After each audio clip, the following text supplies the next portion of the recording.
I should start. Yeah.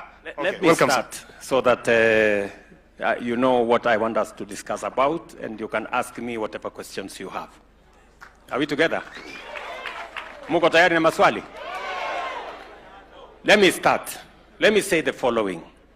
Today is International Youth Day, siku ya vijana. The United Nations set aside this day so that we can celebrate the young people globally. And we use this occasion to celebrate the young people in Kenya. And let me say that, as I said in my statement, the single most important asset that we have as a nation is the young people. The single most important asset is our human capital. It is much more important than any resource that we have. It is more important than gold. It's more important than all the things we can do. That is why, intentionally, I have decided that we are going to invest sufficient resources in making sure that we develop our human capital. How so? You know, if our human capital is the most important asset that we have, we must sharpen it. We must have proper knowledge. We must empower our human capital through knowledge, through training, and through skills development.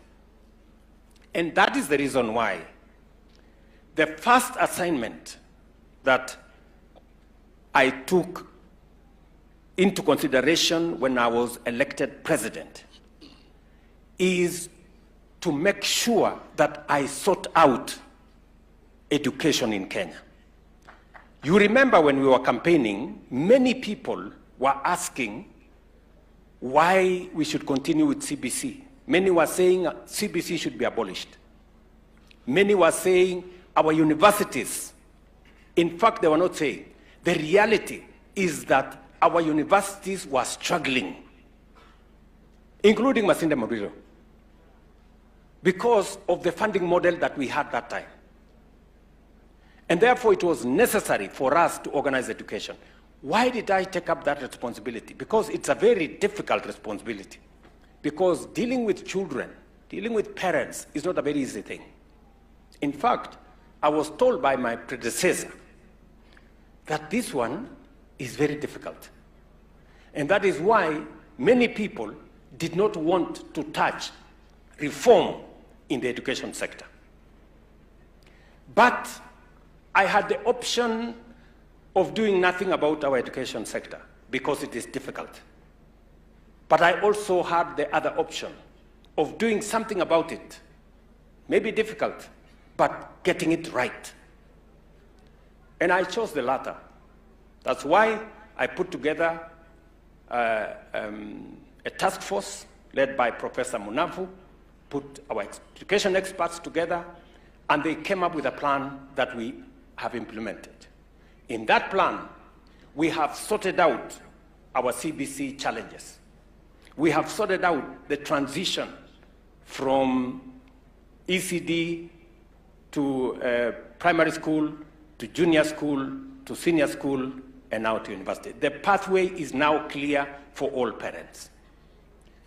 It was also necessary to close the gap on teacher employment. If there are representatives of NAT here, they will tell you we had a gap of 116,000 teachers that were not in class. It is the reason why by January this year, by January next year, sorry, we will have hired 100,000 teachers. We will be remaining only with 16,000 because I made a commitment to Kenya that I will close the gap on teacher enrollment. And number three, we changed, on recommendation of the task force, the funding model. Today I've had an engagement with Vice Chancellor here. And Vice Chancellor confirms to me that the new student-centered model is working for him. He can pay his staff, he can pay his bills or his suppliers, and he can run courses in the university, unlike the difficulties we had under the old under the old model. So I wanted to sort out education. Why? Because unless we sort out education, we will not be able to sufficiently empower young people and our human capital to be able to deliver for Kenya. So that's number one. Number two, it was necessary as we spend money in primary school, secondary school, TVETs, and universities. And by the way, just to give you numbers, we are spending 650 billion Kenya shillings every year in educating our population, from primary school to university. 650, 30% of our budget goes to education. I took up the responsibility and said, it is not right for us to spend 30% of our resources, 650 billion, every year to educate our children, yet we don't have a plan on what happens when they finish school. The same way we have a plan on making sure all our children go to school, we should also have a plan on what they do when they come out of school. And for the first time, we developed a deliberate, intentional plan on how to engage the young people of our nation in deliberate government programs supported by the private sector so that we can create opportunities for young people. Because the single biggest problem with young people, if you ask them, is employment. Ni kweli ama si kweli? Tatizo ya vijana ya Kenya ni kukosekana kwa ajira.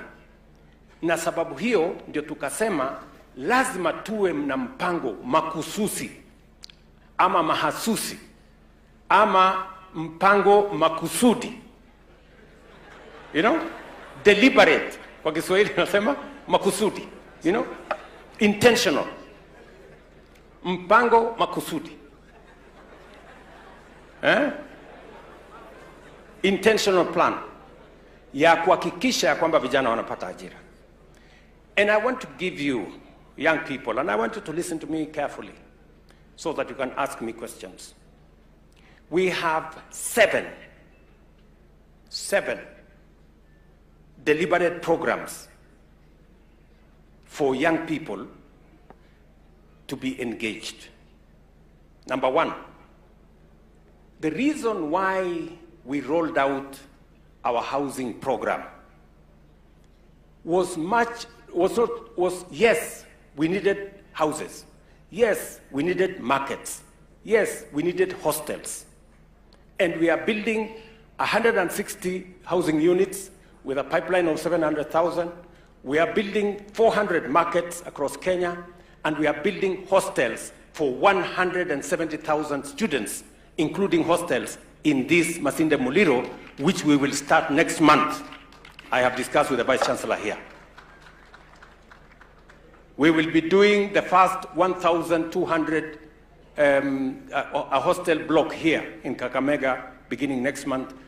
We have agreed with the Vice Chancellor. And we are doing it in many TVET institutions across Kenya.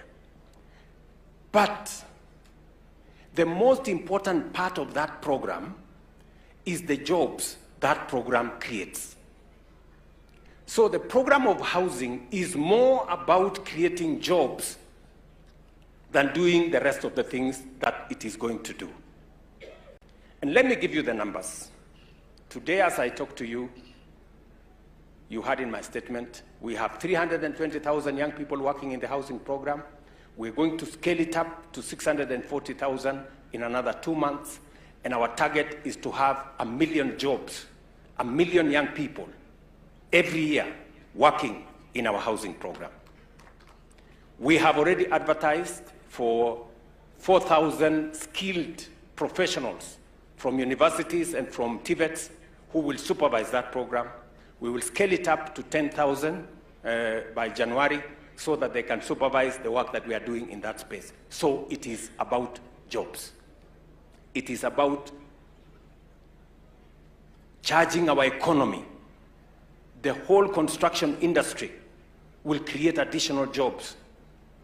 The whole supply chain of cement, steel, Juakali sector, producing doors, hinges, windows, and everything else they are producing. So it's about jobs. We have never had a deliberate plan to create jobs in Kenya because we didn't gather the courage to implement housing. Now we have. It's going on. Number two, we have deliberately realigned and reorganized what we call labor mobility. That space had many crooked people. So many people were being exploited. So many people ended up in foreign countries and they were abused. Many of them sexually abused, many of them done things. We have organized that space under the National Employment Authority. I gave deliberate instructions. I sat on it for at least 2 months to straighten it up. Mama Edith is here. She's now the CEO of that organization. And through